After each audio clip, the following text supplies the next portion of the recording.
Thank you so much indeed for being there. And right now I'm being joined by Dr. Anakwenzawachukwu. He was the former presidential aspirant of the People Democratic Party in the last 2023 general election, and he joins me from the United States of America. It's indeed a pleasure to have you once again, Dr. Anakwenzawachukwu. Thank you so much for being here again. Yes, thank you. Thank you so much indeed, sir. Well, it's a follow-up to what we earlier discussed last week. It's quite applaudable to say and to hear that the Inspector General of Police has come out to say that 53 people suspect has been arrested that is linked to Benue State and Plateau State killings. Now, it is quite applaudable indeed, but to further prevent such occurrences from happening in future, so it doesn't just look like medicine after death. How would your reaction, or how would you react to this? It is a very good development, but it's a very good development. I have to go back to ask the people some basic questions.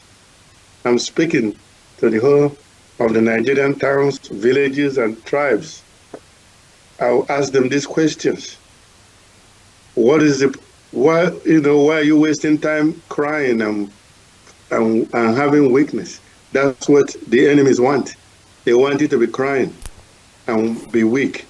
That's what they want. They want you to be dependent on federal police and security. They are not coming to help you. It's what are you doing? It's looking for help from the state. If they come, it will be after you're dead. The outside world is not going to help you. All the help is going to come from yourself. Just when the criminals and murderers are there, praying and fasting might be too late. You know why? You sit down, you're pontificating and you're speculating. You're wishing the problems away. You don't believe that they are coming after you. You don't think they are coming to take your town. You know, you're expecting mercy and grace from terrorists and criminals. And you think your community will not be attacked. It's been attacked in Benue and Plateau and in the southern Nigeria. We have to get serious. They want to take your land and they want to make you a conquered territory and change your civilization and beliefs. That's what they are. They are deadly serious. You know, you have to start planning. Like I always say, it's good that I heard that they caught 53 people. I will talk about that in a minute. But you have to start preparing. What are you doing to prepare for your security? Security starts from your place, your village, your town. I spoke about that at length. You know, you have to support your security architecture. You have every village needs to have vigilantes. You need to have your state governor sponsor a bill that will provide for vigilante for every community. I told you vigilante starts from the state, local government, and your town. And when you come to your town, all the sub-villages have to have security. Only you can protect yourself. Depending on the federal people, they will just be counting the dead people. How many people have died? They say they've caught 53 people. What are they going to do with them? When they come, you catch them, you hand them over to the police with the equipment. That's a mistake. The police will release them the next day. With their equipment, they're gone. You have to change. When you catch them, you don't let them go. You don't hand them over to anybody. And you allow our forefathers' land open up their mouths and swallow them.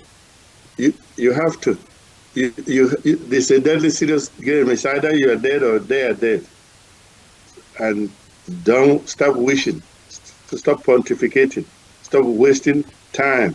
It's time. If not, all your tribe and people will disappear. So it's good that they caught 53 people. What are they going to do with them? Watch. They will release them in a few days. At the meantime, 200 people are dead in Benue and just watch. Nothing will happen to those people.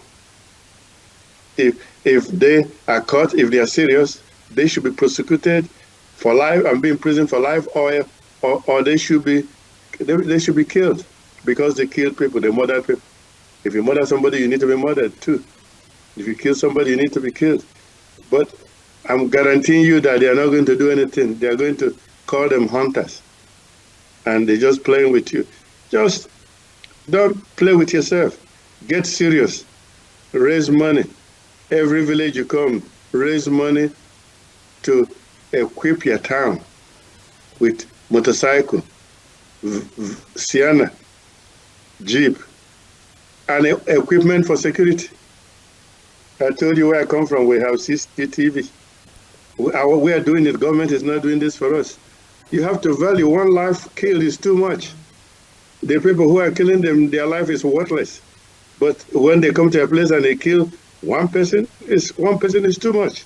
Not to talk about 200 people. Unless you catch those people and finish them, they will continue. Another thing we're doing is not just our place is equipped, the surrounding towns around us are equipped, and we have a written agreement that if we are attacked, other villages, security will come in to defend us. And if not that, they will waylay them. If they are trying to escape, they will waylay them and they will capture them. And our forefathers will open the ground and they will enter inside the ground. It's not being a merciful thing. Somebody come from outside to attack you in your town. Come inside your farm without permission of the king or the town leadership. That's violation of our natural laws. The land must eat you. So that's what I have to say for right now. I will stop for now. Okay, but then how much or how well do you think the traditional rulers can help in safeguarding lives and properties when it comes to tackling insecurity in Nigeria? At the moment, we can see that the insecurity, especially in the North Central, has lingered so much, and day by day it keeps rising. It does look like the middle belt are under siege. What role or what prominent role do you think the traditional rulers can play in trying to eradicate insecurity in Nigeria? Yeah, I said traditional rulers, the president generals and the executives of the town. They are more interested in their land than outside people. They have the moral authority. They are more serious. They are more motivated than police that come from Abuja. They will fight and die for their land. They need to equip themselves. These people are not cowards. Our people are brave. Equip them with the same thing that the people who are coming to attack you have. You need to go and buy it the same way they buy.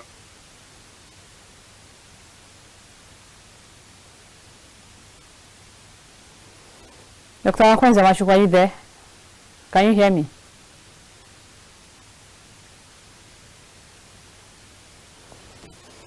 Well, at this point, we'll quickly have to take a short break. While we return, I think that should be the network issue.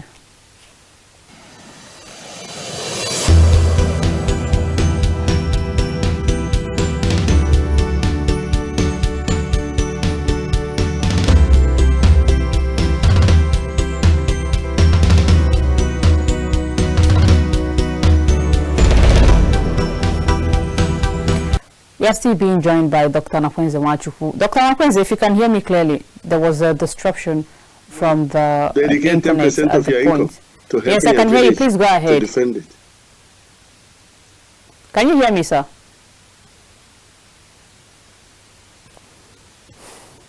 Hello, are you still there? Hello? Yes, I can hear you. Please go ahead. Hello? I can hear you, Dr. Akwenza Machuku. Can you hear me? Are you still there? Yes, of course I am. Loud and clear.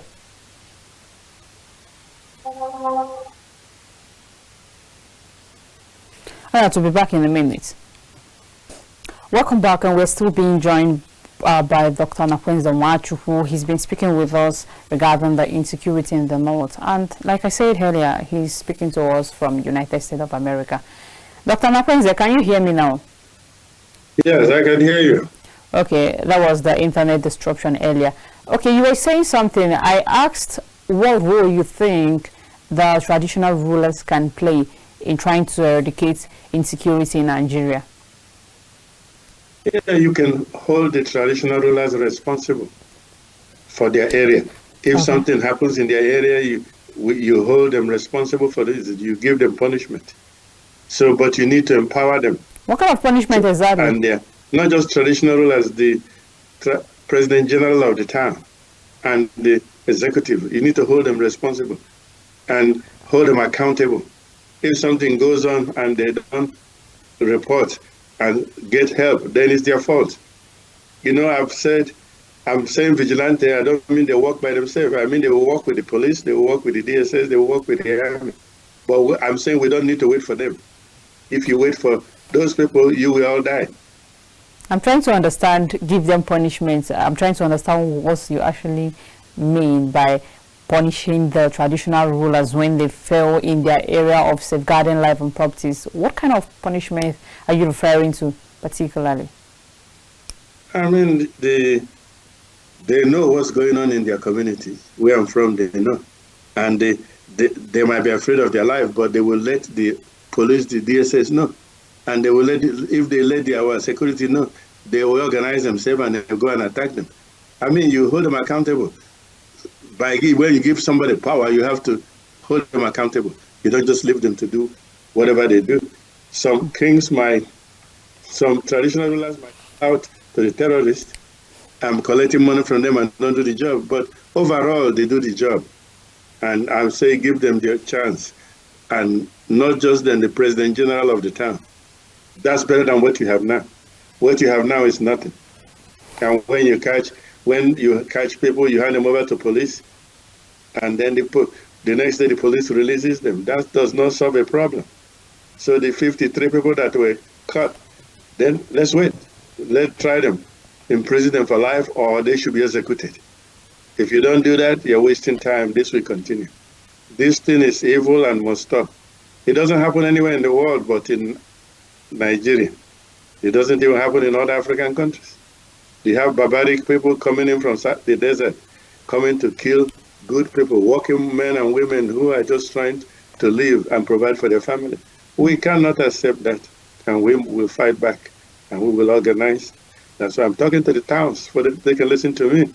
Otherwise, one day they will say, oh, there used to be a town called or Akure. One day they will say that there's no more person like that. What I'm telling you will work if it's implemented. No, does it look like the government are being distracted with so much, especially in the political space? Do you think at some point or to a level that are being distracted, that they pay less attention to what concerns the masses? The biggest job for the governor or the president is protection of life and property of the people. That should be their responsibility. If any governor or the president is not willing to do that, then I'm calling for them to resign. Any governor that's not going to put up a plan for their people to protect their lives, they should resign. Like, I'm very unimpressed with the governor of Benue State. They come, they massacre, then they go back, they massacre, they go, they massacre. What the hell is he doing? He should resign if he's not able to create a plan. I'm telling him the plan. I'm giving him the answer to the question. Pass bill in the legislature authorizing vigilante throughout the state. And then train them. The police train them, the military train them to defend themselves. That's what he has to do. But I don't think he's doing that. He's raising up his hand and waiting for God to come down and do his job. You know, you haven't wishful thinking. You need to defend yourself. It's what you do for yourself that's what we count. The politicians, if the politician is distracted from taking care of their people, then they should resign. They are not working for the people. That's what I have to say. Now, looking at the way the insurgents and terrorism is being spread or spreading in Nigeria, is it right to say that the Nigerian security architecture is overwhelmed, underfunded, or quietly complicit in some of these attacks? What explains the underperformance of these rural threats? For one thing, the Nigerian police people the ones I know are not well paid. So in my place, they rent one tiny room and they sleep on the floor. There's no water, there's no toilet, there's no shower. I see that, and they wake up wear the same clothes every day. I don't think they are paid properly. That will motivate them to fight. And When somebody's fighting for you, you need to make sure not only that they are well armed, you have to provide insurance for them. So if something happens to the person, the wife and children will have scholarship for education, have something for the wife to live with after the man dies. That will help the man fight harder for this thing. Right now, I'm sure there's nothing for them. If they die, they just die and they're forgotten. You have to provide for them, give them proper vehicles, give them proper armor, pay them better, and that will raise up their motivation. If the police and security people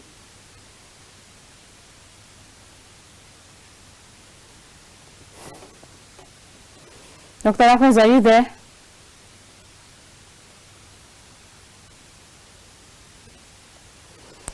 If you can hear me, Dr. Akwes, can you hear me?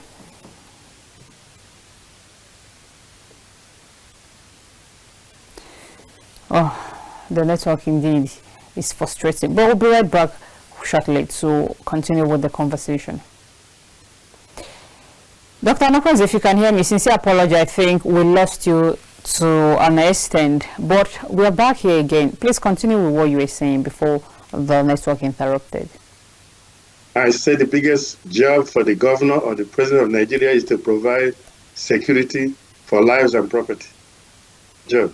They should not be disturbed about other things. Saving the people's life. Life is very sacred. Every life lost is very big, is huge, and that cannot be tolerated here. It's not tolerated in America and Europe. We are not different. The life of a black man is very important. So they need to, if they can't do it, they should resign. That's what I'm saying. If they can't provide to protect life and property, I'm calling for them to resign. Governors or president. Okay, now let's talk about the border security itself. How porous would you describe the borders, the Nigerian border exactly? Because it has been, according to reports, it's been reported that most of these terrorists are not from Nigeria. They are from the neighboring country. You talk of Burkina Faso, you talk of Mali, you talk of Niger and others. But then you could see, when you look at the situation, you could tell that there is no proper check for how they come in and go out of Nigeria. So how would you advocate for the Nigerian border to be at least more protected? We don't have any serious border. Our border is very porous. All these people that are coming were defeated. All these headsmen were defeated. Government in Burkina Faso, Mali, Niger, they were defeated and chased out. Nigeria has no border, so they're all pouring in here with the gun. These same people in Car Republic, Central African Republic, they were there. They defeated them. The people rose up and crushed them. Only in Nigeria have people not risen up and crushed these terrorists. So our border is not good. We need to do major reworking of the border and not let anybody come in here, particularly if you don't have anything to do. And then you come in here, you think God gave you Nigeria. God didn't give you Nigeria. You're listening to demons and evil spirits. Say God gave you Nigeria. Over who? Big nations like Yoruba nation, Igbo nation, TV nation, Benin nation, Ijaw nation. God never gave you anything over them. So we have to do something about border. Our president needs to get more serious. Our youth can work. I told you our youth are very good. It's just nobody motivating them in Nigeria. All the older people are just chopping the money. They are not deploying it on the youth so that they can do work. Talking about the president doing more, do you even think that the federal government is paying attention at all when we talk about how porous the borders, the Nigerian borders are? They need to pay attention. They need to. But so far, do you think they've paid enough attention? They've even paid attention at least? Because we've seen or heard about this, even TV stations making advocate for, at least for Nigerian borders to be strictly protected. We talk about internet. There is no internet access in that part of in some part of our border, if not all. But so far, do you think the federal government has even taken it upon themselves to at least do something about how porous our border is? Okay, the internet.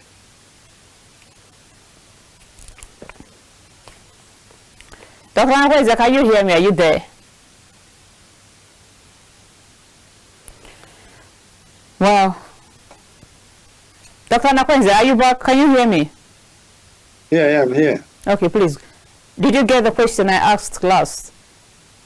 Yeah, regarding the border. Yeah, and how well you think the government is paying attention to it? I don't think they're paying any attention to it. People are just coming and going like they want. And that's the problem. And we were able to live together with other tribes in Nigeria. It's only recently when you have all these people coming in from other countries that we started having problems. We were able to live with other tribes. You know, we live well with northern people like Hausa Fulani. We live well with them, the Yorubas. We live well. Everybody have their own business. We work together. It's now that things have changed. Now people are wanting to take our land. Now people are wanting to kill us. Before we had good working relationship of all the tribes in Nigeria. Well, I would like us to go back to that and chase away all those terrorists out of Nigeria. Those terrorists were defeated in all these countries I mentioned. They were chased out of Niger, Burkina Faso, Mali, and Central African Republic, Cameroon.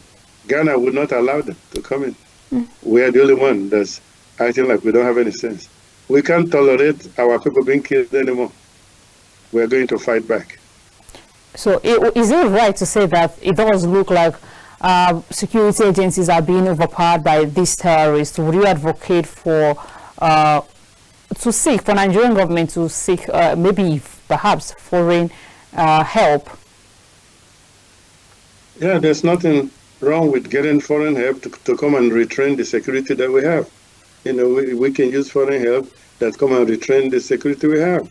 It would be a good idea because what you have is not working. And then, like, if you depend on security to come from Abuja to save you, they know that you're dead. Just dig your own grave. They are not doing a good job. But getting help from outside country to retrain the police and the military is a good idea. Now, if you had won the office of the president in the last election, how best would you tackle insecurity? Let's even start from there. How best would you address the issue of insecurity in Nigeria? The people who haven't done a good work, I will remove them. I will put new people, I will retrain new people, I will bring more younger people into the leadership of the security. When people know that their land will be taken, they will fight for it. All this Boko Haram, this and that, they can be defeated and crushed. Don't you see what's happening in the Middle East? How all those terrorists are crushed? Same thing. You equip people, young Nigerians can defend their country because it's their future. We will die. Young people will live a long time. If you bring in young people, train them to defend this country, have different tribes working with each other, putting Nigeria ahead of tribes and religion, we will do well. That's what I will do. My government will be a government that brings in all the people. I will work with all the tribes, particularly the youth. I will empower them to take over the country. That's what I will do. Like I told you, the security are not well paid. I will pay them much, much better. And I'll provide them with ammo. I'll provide them with security, communication equipment, and I will have insurance for them. If they die, their family will be taken care of. So you think if all these are being put in place, Nigerian security agencies or military would do a lot better? Yes. You need a new moral. They don't have it, and they're demoralized. Because you see all the money is going to the top, and people at the top are chopping the Nigerian money. There's no money really invested in young people. We need to put all the money to train young people. That's what we change Nigeria. Old people, they've already finished Nigeria. They've already destroyed Nigeria. Now they're living on the money for the youth and the great-grandchildren. So I will change it in such a big way that will remove all these old people and bring in new people and retrain them to fight for the nation. If we don't make it, African countries wouldn't make it. We are the best hope for black people in the world. There's no other people that can do it. I'm still talking because I think we can change it. Otherwise, I wouldn't be talking because I really don't need anything. I'm very well made in America. Everything I make there, I bring it to Nigeria. I don't need anything for myself. But Nigeria should be world power. That's what I'm fighting for. With the young people leading it. Nigeria was made to be a world power. All right. Over time, you never say anything without involving the young people and the young people in leadership. It's quite applaudable. Thank you so much. But for the sake of time is against us, and this is where we'll have to draw the curtain for today's conversation. And I must say a very big thank you for your time and for speaking with us this evening. It's been wonderful, and of course, a great pleasure speaking with you. Thank you very much, so much indeed. Dr. Anakwinze Nwachukwu, thank you so much indeed. And this is where we'll have to draw the curtain. The network, or the internet rather, was a bit frustrating, but we hope to have Dr. Anakwinze Nwachukwu some other time to throw more light on national issues and of course on political issues. Until we'll come your way some other time, keep watching Capital Television and do have yourself a wonderful evening. I am Messi Emelite. Bye for now.